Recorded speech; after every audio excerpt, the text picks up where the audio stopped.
She's had a life of public service, from state senate and assembly to Congress to Secretary of Labor, and since 2014 as a county supervisor representing District 1. I'm delighted to be joined by Hilda Solis. So nice to have you here. Thank you again, Maria, for asking me, and it's a pleasure to be here.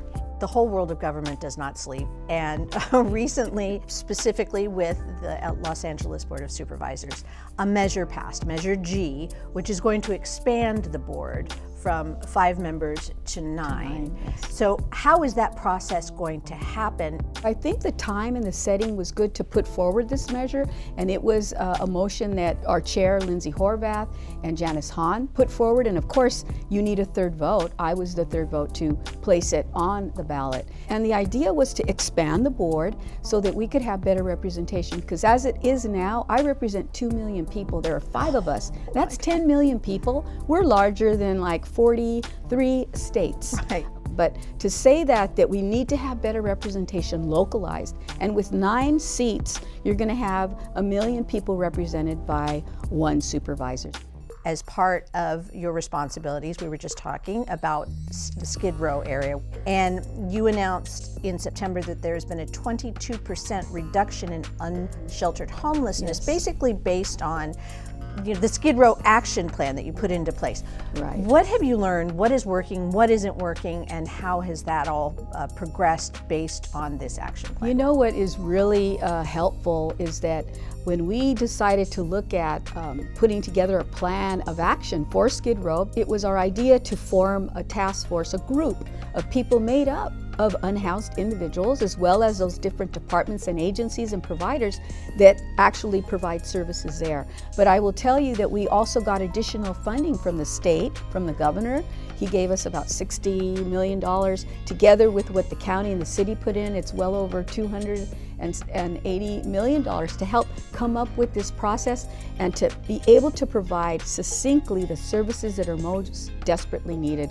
In this task force, with these people who are unhoused, talking to other people who are unhoused, have you been able to determine the designations of where the most critical things are? So putting more mental health services and counseling for domestic violence and people who've been victimized, those are really important things too. And of course there are different patterns and paths to take, because some people will need to have more acute coverage. Say if they've been on the street and they have been using drugs for a long time, that is going to require different medical and diagnosis, as opposed to someone who maybe just became homeless maybe 2 years ago or a year ago.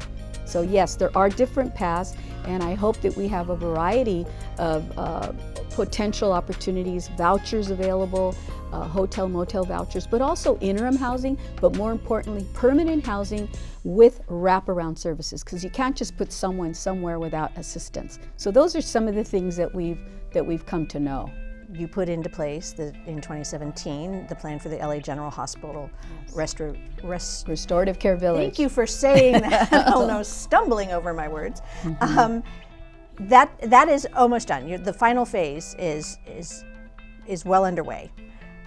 How has this project demonstrated where care is needed?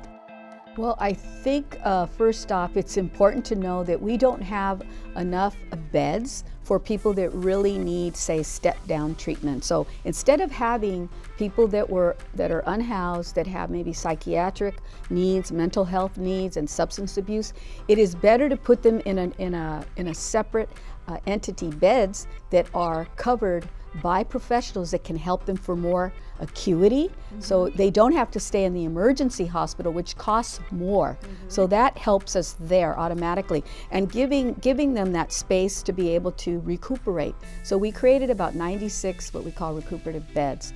Are there plans in the county to, I'm going to use the word institution, but I don't really mean it as one might feel As that. it was Yeah, previously, because it had some- such a bad yeah, connotation to it. right. But permanent, safe environment for those that will never be Yes. able to care for themselves. Yes, in fact, we'll be able to have some of those beds where I'm talking about at our campus, but also I know that Supervisor Hahn is looking at also providing an opportunity with some new acquisition of property that the state is giving to the county, so they can build out that kind of setting and a big campus as well. So now it's taken hold. The restorative care village approach is taking, its way through all of our 5 districts of the Board of Supervisors. So I will say that it's a good thing, but it does take time because you can't just build these things overnight.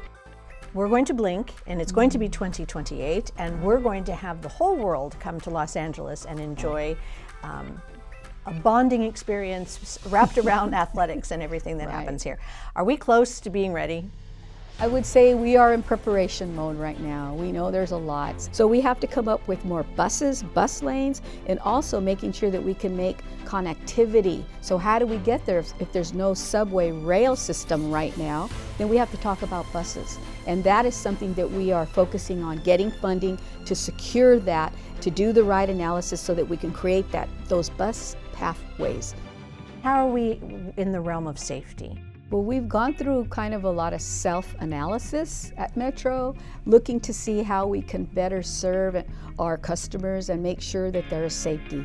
And one thing that we have learned is that we have to have, for example, our own security system in place, our own officers that work exclusively for Metro. Okay. It doesn't mean that we won't call on LAPD or LA Sheriffs for things, but to have our own internal service. And being at the Paris Olympics, definitely Paris took advantage of the fact that it's Paris. It's, it has its own artistic sensibilities. Right. Did you learn a little bit about what the LA Olympics should feel like so that it maintains Los Angeles's identity? Personality? Yeah, I think there's a lot that's going to be brought together. I was at a convening just about 2 weeks ago with a group of people involved in the arts. How do we expand? Which you were a huge supporter of. Yes, Thank you very much. Yes, and continuing to build that out across the county so that we can have venues for people to watch the Olympic Games if they can't afford it, maybe at a park, and be able to have activities that pop up, experience. yes, that are organic, but that are supported by our communities, by the county, and hopefully by LA 28. There's going to be a change in the White House, obviously, the first of the year. Were you confident that it's going to be okay here in Los Angeles at large or in Southern California? Where are you a little worried? We went through this when Trump was previously president, and we prepared for it. Obviously, nothing is ever perfect, but I think we all those of us that were involved at that time understand how important it is to safeguard our rights and to make sure that our community is prepared and that we have venues for them to go to if they're stressed right now or they need to get things in order legally. There are avenues and there are places to go that will provide legal assistance to people. But we have safeguards now. We have laws in place that say, well, we're not going to collaborate with ICE coming into, say, our schools or our courthouses or whatever unless there is a warrant. What do you want your legacy to be? What do you want to be remembered for? I think being able to actually get the county to kind of change to be more, absorbing information from the public, and then putting that to action and helping to empower and lift people up so that they think better about what their future looks like. But if people really want to get some information about what's happening in your office and with the county supervisors and all the things that we've discussed, what's the best way for them to find out? The best way is to call 211, and then they can go to lacounty.gov. They can also call our offices, the Board of Supervisors, lacounty.gov BOS. It's 213-974-4111. Well, thank you for taking the time out of your busy schedule, and I will talk to you before you end up your term, so promise me that. I will. Okay, I will. thank you very It's a much. pleasure. Thank you. It's always good to be here.